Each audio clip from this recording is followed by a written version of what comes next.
بسم اللہ الرحمن الرحیم۔ السلام علیکم ورحمۃ اللہ وبرکاتہ۔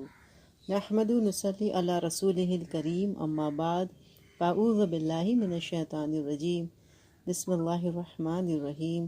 ربی زدنی علما، رب اشرح لی صدری ویسر لی امری واحلل عقدۃ من لسانی یفقہوا قولی۔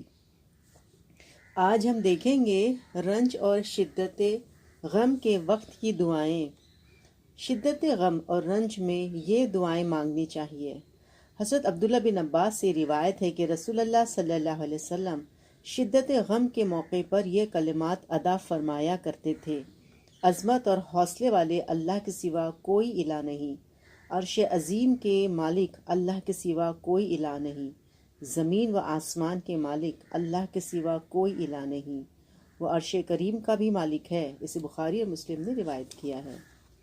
حضرت ابو بکرہ فرماتے ہیں کہ رسول اللہ صلی اللہ علیہ وسلم نے ارشاد فرمایا، پریشان آدمی کی دعا یہ ہے: اے اللہ، میں تیری رحمت کا امیدوار ہوں، مجھے لمحہ بھر کے لیے بھی میرے نفس کے حوالے نہ کر، میرے تمام حالات درست فرما دے، تیرے سوا کوئی الہ نہیں۔ اسے ابو داؤد نے روایت کیا ہے۔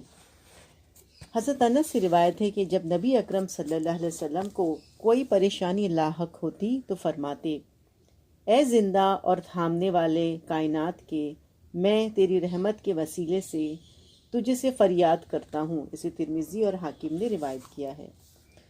حضرت عبداللہ بن مسعود کہتے ہیں کہ رسول اللہ صلی اللہ علیہ وسلم نے فرمایا، جب کسی شخص کو دکھ اور غم پہنچے تو وہ یہ دعا پڑھے: یا اللہ، میں تیرا بندہ ہوں، تیرے بندے اور بندی کا بیٹا، میری پریشانی تیرے ہاتھ میں ہے، تیرا ہر حکم مجھ پر نافذ ہونے والا ہے، میرے بارے میں تیرا ہر فیصلہ انصاف پر مبنی ہے، میں تجھ سے تیرے ہر اس نام کے وسیلے سے سوال کرتا ہوں جسے تو نے خود اپنے لیے پسند کیا ہے، یا اپنی کتاب میں نازل کیا ہے، یا اپنی مخلوق میں سے کسی کو سکھایا ہے، یا اپنے علم غیب کے خزانے میں محفوظ کر رکھا ہے۔ قرآن کو میرے دل کی بہار، سینے کا نور اور میرے دکھوں اور غموں کو دور کرنے کا ذریعہ بنا دے، تو اللہ تعالیٰ اس کا دکھ اور غم دور کر دیتے ہیں اور اس کی جگہ مسرت اور خوشی عنایت کرتے ہیں۔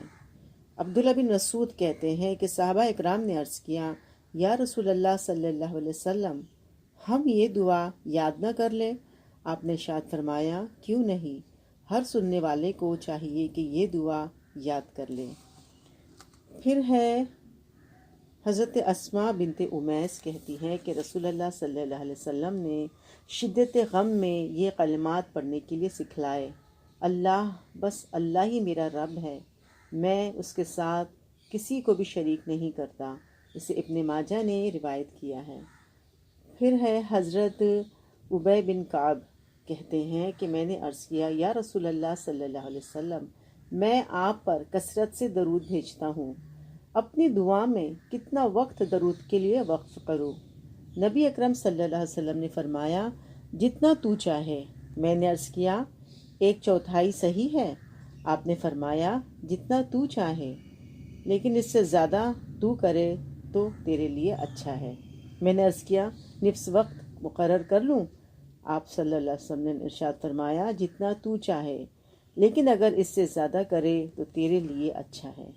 میں نے عرض کیا: 2/3 مقرر کر لوں؟ رسول اللہ صلی اللہ علیہ وسلم نے فرمایا: جتنا تو چاہے، لیکن اگر زیادہ کرے تو تیرے لیے ہی اچھا ہے۔ میں نے عرض کیا: میں اپنی ساری دعا کا وقت درود شریف کے لیے وقف کرتا ہوں۔ اس پر رسول اللہ صلی اللہ علیہ وسلم نے فرمایا: یہ تیرے سارے دکھوں اور غموں کے لیے کافی رہے گا، تیرے گناہوں کی بخشش کا باعث ہوگا۔ اسے ترمذی نے روایت کیا ہے۔ پھر حضرت ابو سعید خدری کہتے ہیں کہ خندق کے دن ہم نے عرض کیا: یا رسول اللہ صلی اللہ علیہ وسلم، کیا کوئی چیز ایسی ہے جسے ہم ان حالات میں پڑھیں؟ کیونکہ خوف اور گھبراہٹ کی وجہ سے لوگوں کے کلیجے حلق کو آ گئے ہیں۔ آپ صلی اللہ علیہ وسلم نے ارشاد فرمایا: ہاں کہو، یا اللہ، ہمارے عیوب ڈھانپ لے اور ہمیں گھبراہٹ سے امن دے۔ حضرت ابو سعید خدری کہتے ہیں کہ اس کے بعد اللہ تعالیٰ نے تیز ہوا کے ذریعے دشمنوں کے منہ پھیر دیے اور اسی ہوا کے ذریعے اللہ نے انہیں شکست دی۔ اسے احمد نے روایت کیا ہے۔ حضرت ابو موسیٰ سے روایت ہے کہ نبی اکرم صلی اللہ علیہ وسلم جب کسی قوم سے اندیشہ محسوس کرتے تو فرماتے، یا اللہ، ہم کفار کے مقابلے میں تجھے آگے کرتے ہیں اور ان کے شر سے تیری پناہ مانگتے ہیں۔ اسے احمد اور ابو داؤد نے روایت کیا ہے۔ حضرت انس بن مالک سے روایت ہے کہ نبی اکرم صلی اللہ علیہ وسلم جب جنگ کرتے تو یہ دعا مانگتے، یا اللہ، تو ہی میرا بازو ہے، تو ہی میرا مددگار ہے، تیری ہی سہارے میں جنگ کرتا ہوں۔ اسے ابو داؤد نے روایت کیا ہے۔ پھر حضرت عبید بن عمیر کہتے ہیں کہ حضرت عمر نے رکوع کے بعد یہ دعا مانگی، الہی، ہماری اور تمام مومن مردوں اور عورتوں، مسلمان مردوں اور مسلمان عورتوں کی بخشش فرما، ان کے دلوں میں الفت ڈال دے، ان کے درمیان اصلاح فرما، اپنے اور ان کے دشمن کے مقابلے میں ان کی مدد فرما۔ اے اللہ، ان اہل کتاب کافروں پر لعنت کر جو لوگوں کو تیری راہ پر چلنے سے روکتے ہیں، تیرے رسولوں کو جھٹلاتے ہیں، تیرے دوستوں سے جنگ کرتے ہیں۔ یا اللہ، ان کے درمیان اختلاف ڈال دے، ان کے قدم ڈگمگا دے اور ان پر ایسا عذاب نازل فرما جسے تو مجرم لوگوں سے پھیرتا نہیں۔ بسم اللہ الرحمن الرحیم۔ اے اللہ، ہم تجھ سے مدد اور بخشش طلب کرتے ہیں اور تیری تعریف کرتے ہیں، تیری ناشکری نہیں کرتے۔ جو تیری نافرمانی کرے ہم اس سے قطع تعلق کرتے ہیں اور اسے چھوڑتے ہیں۔ بسم اللہ الرحمن الرحیم۔ یا اللہ، ہم تیری ہی بندگی کرتے ہیں، صرف تیرے لیے ہی نماز پڑھتے ہیں، صرف تجھے ہی سجدہ کرتے ہیں، تیری راہ میں محنت اور جد و جہد کرتے ہیں، تیرے بڑے عذاب سے ڈرتے ہیں۔ ہم تیری رحمت کے امیدوار ہیں، بے شک کافروں کو تیرا عذاب پہنچ کر رہے گا۔ اسے بہقی نے روایت کیا ہے۔